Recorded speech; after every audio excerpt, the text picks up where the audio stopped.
कथा के प्रेमी से आज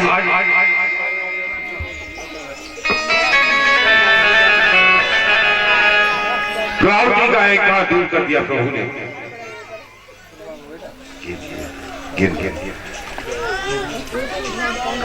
ग्राहकी का एक बार दूर किया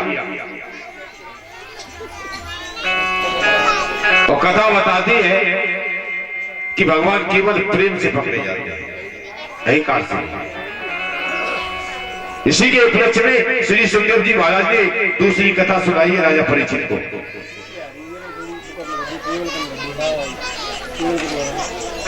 एक गृहदासी श्री यशोदानंद के कर्मांतर दिवता सुधीर मोहम्मद स्वयं नदी।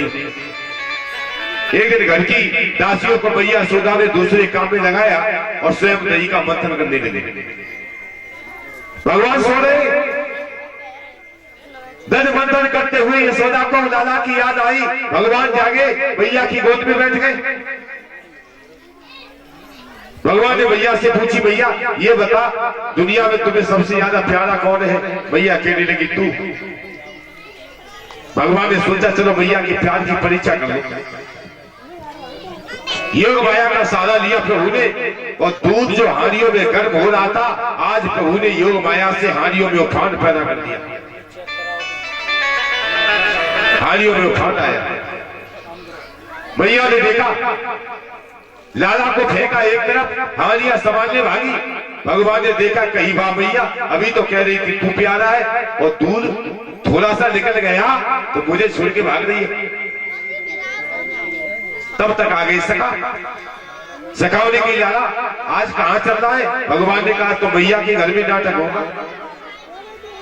घर के अंदर घुस गए प्रभु, माखन खाया, मटकियां तोड़ी, दूध दही माखन की नदियां बहने लगी घर से बाहर। हानियों का उफान बंद हुआ। भैया ने पीछे मुड़ के देखा तो बड़ी नाराज हुई। फिर सोचा दोष किसका है? विचार आया दोष किसी और का नहीं, दोस्त तो अपने का है, मेरे बेटा का है। डंडा लेके प्रभु को पकड़ने भागी, मारने भागी। सुखदेव जी महाराज कहते राजन भैया आगे दौड़ रही है लेकिन प्रभु पकड़ में नहीं आ रहे हैं। भैया पीछे है, भगवान आगे है, पकड़ में नहीं आए। क्यों? उसके दो कारण। पहला, मैया के हाथ में है अहंकार रूपी लकड़ी और भक्त के पास अहंकार होगा तो भगवान पकड़ में नहीं आएंगे। और दूसरा कारण,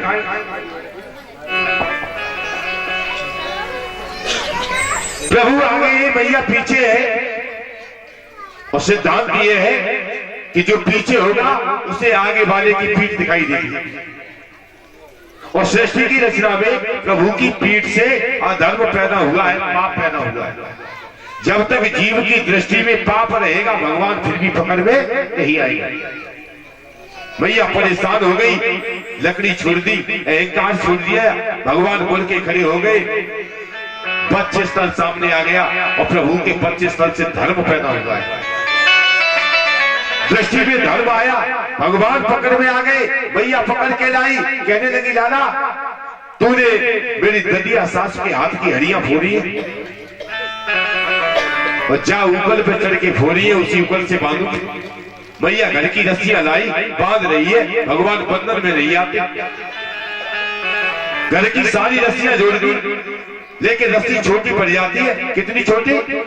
सुखदेव जी महाराज लिखते हैं तदा पित्वे अंकुलम नीनम।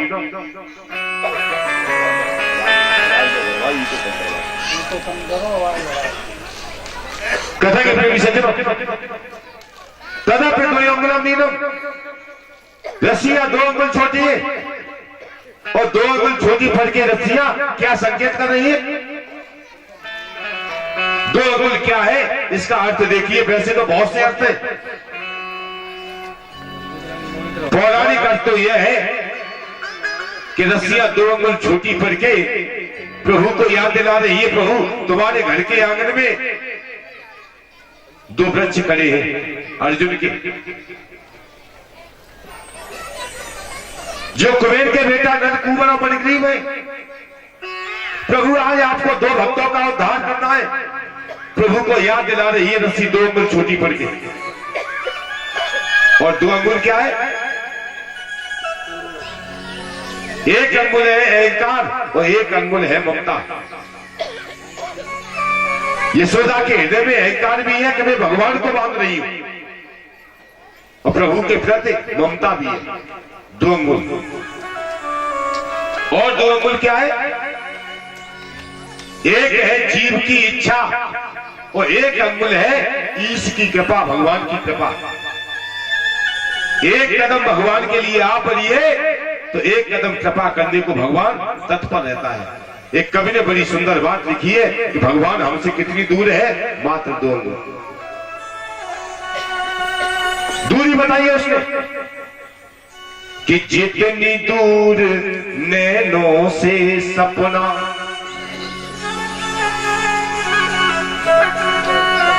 जितनी दूर नैनों से सपना और जितनी दूर अधरों से हंसना, और बिछिया जितनी दूर कुमारे पाप से, अरे उतनी ही दूर पिया तुम मेरे धाम से। आंखों से सपना जितनी दूर है, होठों से हंसी जितनी दूर है, तुम्हारे पांव से बिछिया जितनी दूर है, उतनी ही दूर तो हमारा भगवान है। मात्र 2 अंगुल की दूरी पर 1 अंगुल जीव इच्छा करे भगवान से मिलने की, तो 1 अंगुल दूर करे भगवान कृपा करने को तत्पर है। भैया परेशान हो गई तो भगवान बंध गए। बंधन में आए प्रभु, भैया घर के काम में लग गई। भगवान ऊपर को लेके दोनों वृक्षों के पास आए, दोनों वृक्षों के बीच में फंसाया, झटका मारा और दोनों वृक्ष भगवान ने जड़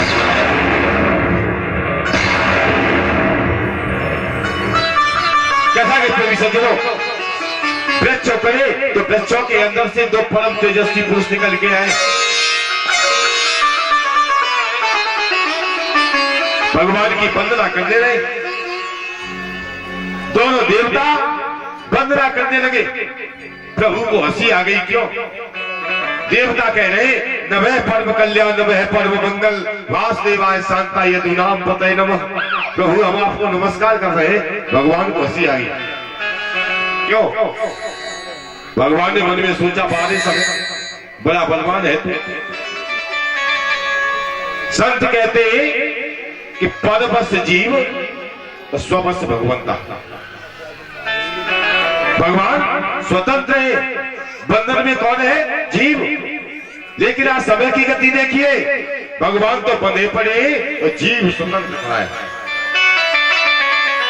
भक्तों ने कई बार आप कहो तो आपके बंधन खोल दे। भगवान फिर हंसे।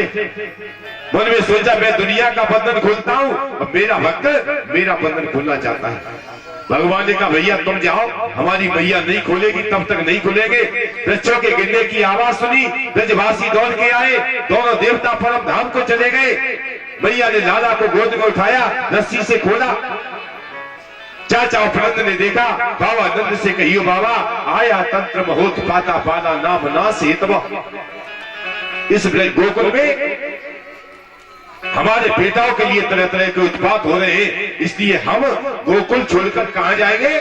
वृंदावन जाएंगे।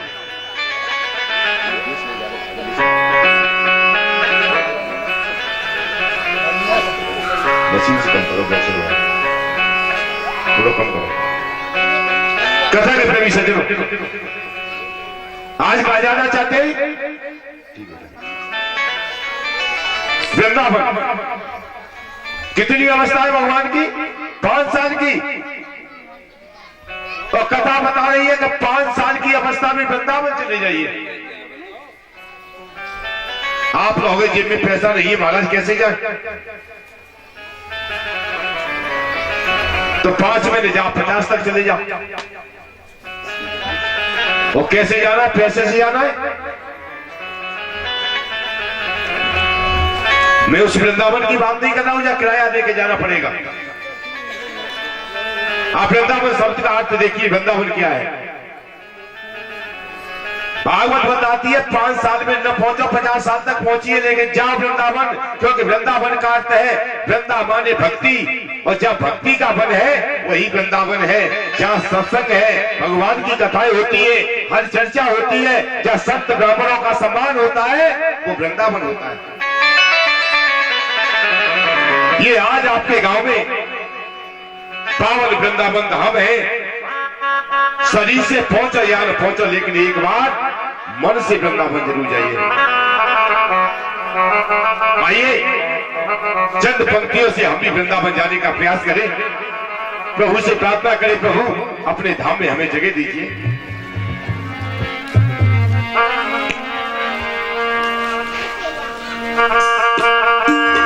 अरे चलो रे मन वृंदावन को, ताली बजाते हुए प्रेम से गाएं। अरे चलो रे मन वृंदावन को, अरे झांकी करेंगे रे राधे श्याम।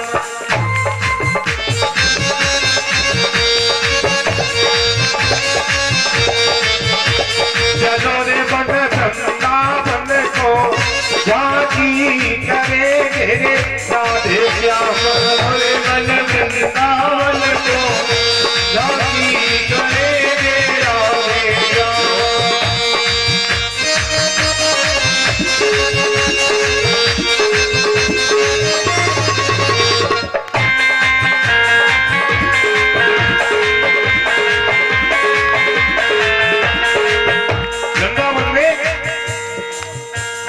वृंदावन में ठाकुर पूजा, वृंदावन में ठाकुर पूजा, इन समय और देव नहीं दूजा, इन सब और देव नहीं दूजा।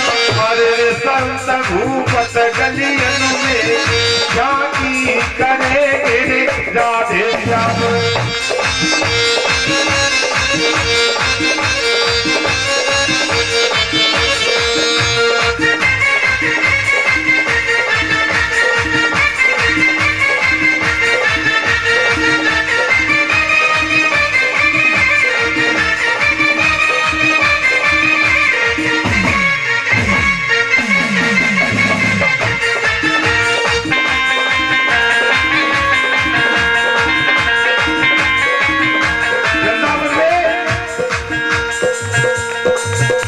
लोग बताते हैं कि वृंदावन में प्रेम यगाना,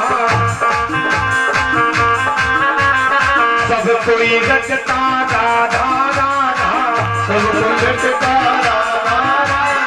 अरे लगी है अभिलाषा मन में, झांकी करेंगे रे राधे श्याम। लगी है अभिलाषा,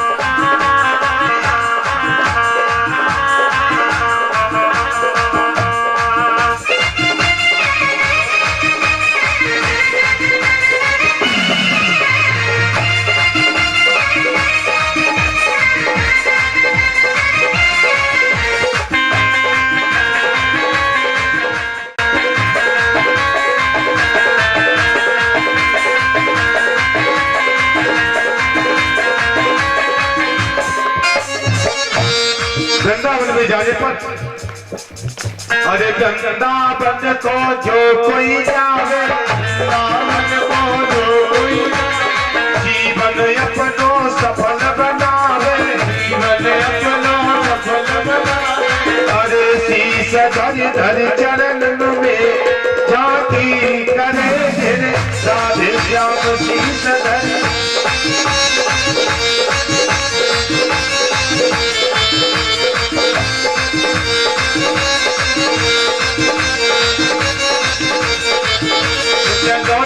वृंदावन को, झांकी करेंगे राधे श्याम। चलो मन वृंदावन को, झांकी करेंगे राधे श्याम।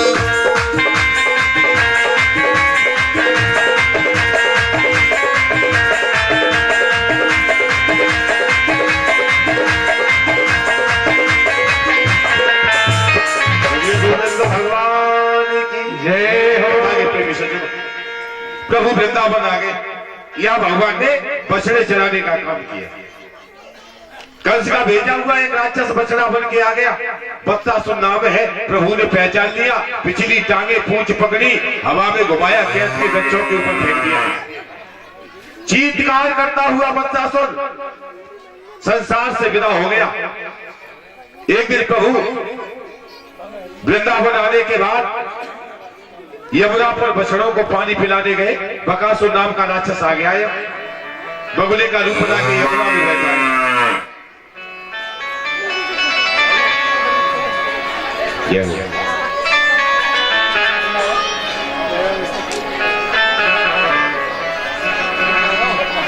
बगुले का रूप बना के यमुना में बैठा है बकासुर, भगवान को निगलना चाहता है। प्रभु ने चोंच पकड़ के बीच से चीर दिया।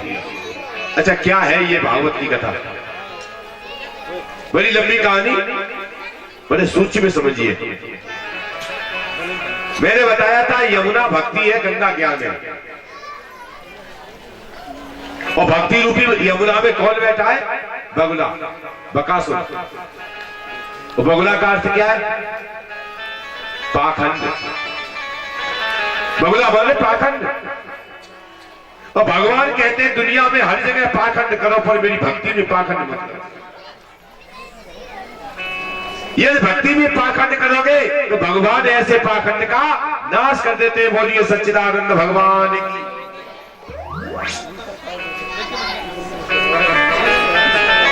बकासुर का अंत किया। एक दिन सखा जंगल में घूम रहे थे, कंस का भेजा हुआ एक राक्षस आया है, नाम है अगासुर। अजगर सर्प का रूप बना के मुंह फाड़ दिया। एक ओट जमीन से एक आकाश से लगाए। सखाओं ने भगवान से कही, प्रभु देखो ये कोई गुफा है। भगवान समझ गए गुफा नहीं, अगासुर है। भगवान उसके अंदर प्रवेश करते हैं। गले में जाके प्रभु ने शरीर का विस्तार किया।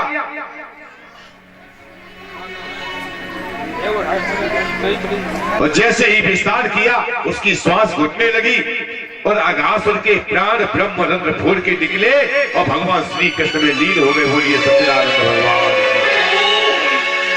अच्छा, कई बातें हैं। ऐसा सांप कभी देखा है महाराज परीक्षित जी, जिसका मुंह जमीन से आकाश तक फटा हो? भागवत में ही सुनने को मिलता है। और भागवत दिखाती भी है, ये देखने की ताकत हो तो। अगासुर क्या है? आग माने होता है पाप, और पाप रूपी असुर का मुंह कितना फटा है? जमीन से आकाश तक। भागवत बताती है पाप के पेट में दुनिया चली जाती है, लेकिन जब पाप के पेट में परमात्मा जाता है तो इस पाप का नाश हो जाता है। बोलिए गोविंद भगवान। अच्छा, पौराणिक तथ्य से देखे हो तो अगासुर के प्राण भगवान श्री कृष्ण में लीन हो गए। क्यों? क्योंकि अगासुर ने भगवान को कहां बिठाया है? अपने अंदर। और संत कहते हैं अपने अंदर दुनिया को नहीं, भगवान को बिठाओ। और जिसके हृदय में भगवान बैठे होते वो भगवान का प्यारा हो जाता। बोलिए सच्चिदानंद भगवान की। कथा के प्रेमी सज्जनों, इधर कई दिनों से ब्रज की गोपिकाओं के जब से कन्हैया वृंदावन गए हैं दर्शन नहीं हुए, तो होली खेलने का बहाना लेके वृंदावन चली आई। भगवान को 15 रंग बिरंगा बना दिया, लाला से लाली बना दिया प्रभु को। गोपिकाओं ने पकड़ के बिठा लिया कन्हैया को। आंखों में काजल, होठों पे लिपस्टिक, लड़कियों जैसा श्रृंगार बनाया, पैरों पे महावर रख दी। प्रभु तो लीला कर रहे थे। और उस समय ब्रह्मा जी आए थे भगवान का दर्शन करने। ब्रह्मा जी ने देखा ये कैसा भगवान है जो लाला से लाली बन गए। खुद ही वेद में लिखा ब्रह्मा भूल गए, अपना लिखा हुआ भूल गए कि तुम स्त्री, तुम मानस, तुम कुमार और तुमा कुमारी। ईश्वर नर है, ईश्वर नारी है, ईश्वर कुमार है, ईश्वर कुमारी है। संसार का हर रूप उसी का तो है। अपना लिखा हुआ ब्रह्मा भूल गए, चक्कर में पड़ गए। सोचा परीक्षा ले लूं तो भगवान के बछड़े चुरा लिए। प्रभु बछड़े ढूंढने गए, तब तक सखा चुरा लिया। भगवान समझ गए ब्रह्मा हमसे खेल खेल रहे हैं। प्रभु ने उतने ही बछड़े और उतने ही सखाओं का रूप धारण कर लिया और जैसी लीला पहले चल रही थी वैसे ही चलने लगी। कथा के प्रेमी सज्जनों, लीला वैसी चल रही है। एक दिन ब्रह्मा जी देखने आए तो ब्रज में वैसे ही सखा वैसे ही बछड़े। मन में सोचा ये क्या है, हकीकत जानने की कोशिश कर रहे थे। तब तक भगवान श्री कृष्ण ब्रह्मा का रूप बना के ब्रह्मलोक पहुंच गए। सेवकों से कहा देखो भैया ये दुनिया बड़ी नकली हो गई है, बड़े बनावटी लोग घूम रहे हैं दुनिया में। सेवकों ने पूछा महाराज क्या हुआ? भगवान कहने लगे एक नकली ब्रह्मा घूम रहा है, मेरे जैसे 4 सिर है, लंबी दाढ़ी है, यदि कहीं मिल जाए तो ले आना मेरे पास। ब्रह्मा जी तो हकीकत ढूंढ रहे थे, परेशान हो गए, प्रभु की लीला समझ में नहीं आई, अपने लोक में घुसे। नौकरों ने दौड़ के दाढ़ी पकड़ ली। कहो महाराज, ब्रह्मा जी ने कहा पागल हो, मैं तुम्हारा ब्रह्मा हूं। उन्होंने कहा तुम नहीं, हमारा ब्रह्मा तो घर में बैठा है। ब्रह्मा जी ने कहा दिखाना। तो जाके श्री कृष्ण को ब्रह्मा बना देखा, चरणों में लौट गए, कही प्रभु सो माया बस गयो भुलाई, तुम्हारी माया के बसीभूत होके भूल गया, क्षमा करिए। दिव्य लीलाएं, अद्भुत लीलाओं से कभी देवताओं को कभी संसार के जीवों को आनंदित कर रहे प्रभु। कथा के प्रेमी सज्जनों, श्री सुखदेव जी महाराज ने बताया एक बार कंस का भेजा हुआ एक राक्षस जिसका नाम धेनुकासुर था, प्रभु को मारने आया, लेकिन कौतुक में ही प्रभु ने उसका भी वध कर दिया। लेकिन एक समस्या भगवान के सामने सबसे बड़ी यह है, किसी ने यह बताया कि यमुना के जल में काली नाग रहता है और जहां रहता है वह एक दह है और उस दह का नाम काली नाग के नाम से काली दह पड़ गया। एक दिन गाय बछड़े पानी पीने गए तो पानी पीने से बेहोश हो गए। प्रभु ने मन में सोचा इस नाग के जहर से यमुना का पानी जहरीला हो गया है, मैं यमुना को निर्मल बनाऊंगा। सखाओं के साथ गेंद का खेल रोक दिया प्रभु ने, गेंद का खेल होने लगा। श्री रामा की गेंद प्रभु ने तोड़ मारा, गेंद सीधी यमुना में। श्री रामा कर गया, कहीं कन्हैया हमारी गेंद दो। भगवान ने कहा चल भैया ये तो काली दह में गिर गई, भैया से दूसरी दिलवा दूंगा। देखिए श्री रामा हट कर गया, मैं तो यही गेंद लूंगा, ये तो बच्चे की हट है। भगवान ने कहा वही लेगा तो अभी देता हूं। फेंटा छुड़ा के प्रभु भागे यमुना की ओर। पहले तो श्री रामा ने सखाओं ने सोचा कन्हैया मजाक कर रहा है, लेकिन जैसे ही कदम के पेड़ पर चढ़े श्री रामा ने कही लाला यमुना में कूदना मत, मुझे गेंद नहीं चाहिए, मुझे तू चाहिए भैया। यमुना में काली नाग रहता है, तुझे मार डालेगा। चिल्लाने वाले चिल्लाते रहे, लेकिन प्रभु तो लीला कर रहे थे और यमुना की जल में कूद गए। सखाओं ने भाग के वृंदावन वासियों को बताया, कन्हैया काली दह में डूब गया। भैया यशोदा, भावानंद, सभी ब्रजवासी चीखते चिल्लाते यमुना पर आए और भगवान गेंद ढूंढते ढूंढते वहां पहुंचे जहां काली नाग सो रहा है, नाग की पत्नी जाग रही है।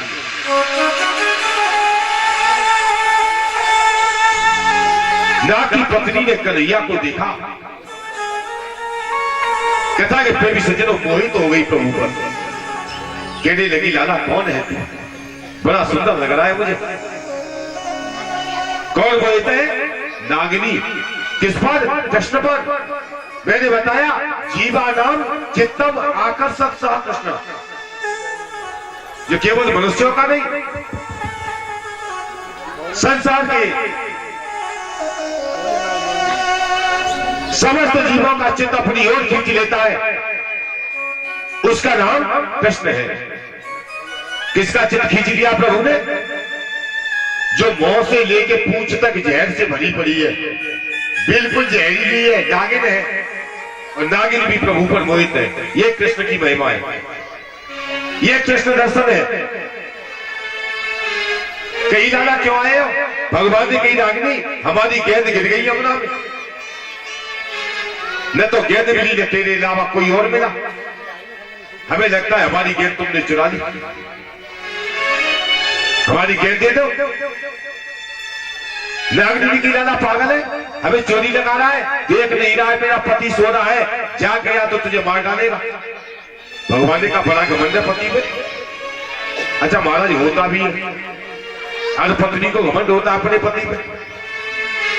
कबू देखो मोहल्ला में लड़ाई है जाए और पति गए हो बटेश्वरों को मेला करवे, तब पत्नी कहती है रुक जा, शाम को मध्य को आ जाता तब देखी जाएगी। घमंड होता है ना अपने अपने पति का। नागिनी को भी घमंड है। भगवान ने कहा तो एक काम कर, तू जगा, मैं भी देखूं तेरे पति में कितनी ताकत है। नागिनी के बालक देख, हट मत कर नहीं तो जगा दूंगी। भगवान ने कहा तू जगाती है या मैं जगाऊं? नागिनी ने कहा कि लाला अब तू नहीं, अब तो मैं जगाऊंगा। और नागिनी ने नाग से कही महाराज जागो, तुम्हारे द्वार पर एक छोटा बालक छोटे मुंह बड़ी बात कह रहा है, तुम्हें चुनौती दे रहा है। नाग जोश में आ गया, क्रोध में आके फुंकारा और दौड़ के भगवान से। हमें तो लगता है हमारे भोले महाराज के पितारी मेरे गले काका बनो। बोलिए सच्चिदानंद भगवान की।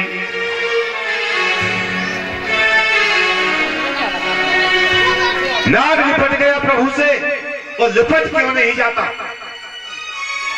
पत्नी ने जो भेजा है।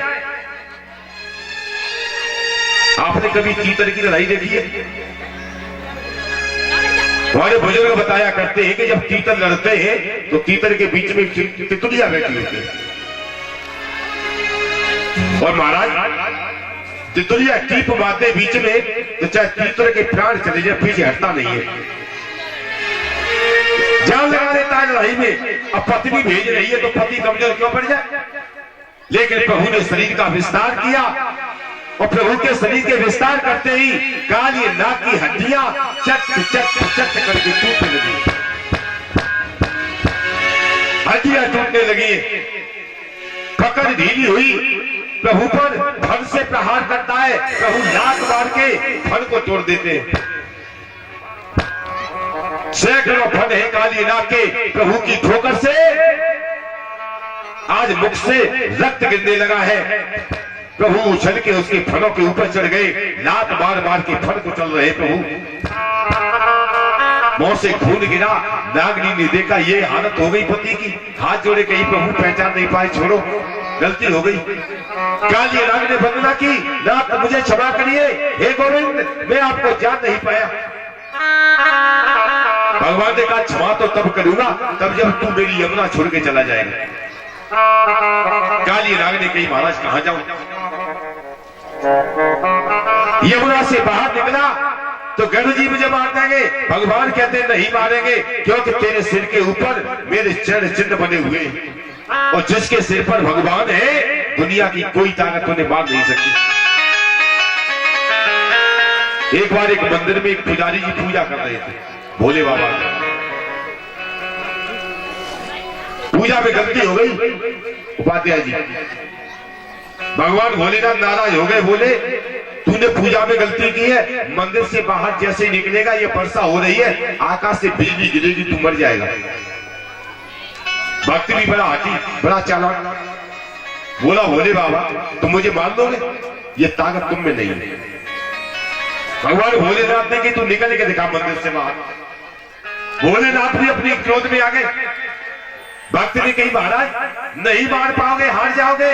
भगवान कहते तू निकल के दिखा। भक्त उठा, उसने शिवलिंग को उखाड़ा, अपने सिर पर रख लिया। कहीं महाराज बिजली गिरी, पहले मरो तुरंत बाद मरेंगे हम।